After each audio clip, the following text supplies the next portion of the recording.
The next section of the chart is one that really intrigues and interests me, because when I looked at Gordon's chart, there were a number of things I really picked out. One was, don't change for the sake of change. And of course he stood outside Downing Street and said, you know, let the changes begin, basically.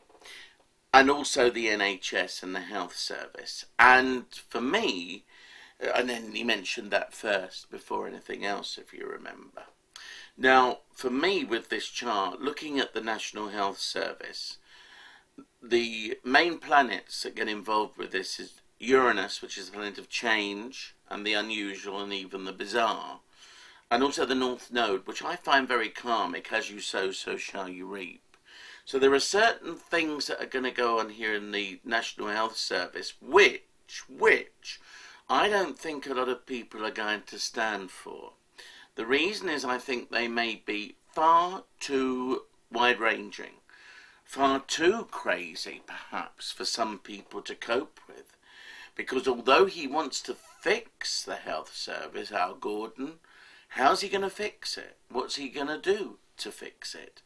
And with Uranus in that 6th house and the North Node there, my suggestion is learn from past lessons. Learn from what happened with Tony Blair outside that English Midlands hospital, when that woman who had all of the problems and the traumas over cancer of her, I believe it was her husband, and no one was there to help. There needs to be a radical shake-up, but I'm slightly concerned that with the kind of energy emanating, especially connections with Venus and Saturn, Venus being women, Saturn being old people, the old guard, there is a very, very difficult aspect here because people want it to be as it used to be, conventional, and yet Uranus is the unconventional planet. This needs to be handled very carefully for the future, because otherwise it could be a very important area, an area where there are a lot of problems that will manifest.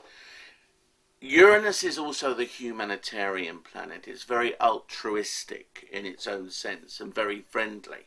One therefore tends to think that the intentions are honourable, but the method, the idea, the whole structure does not sit well with the people who are going to be utilising and using the service.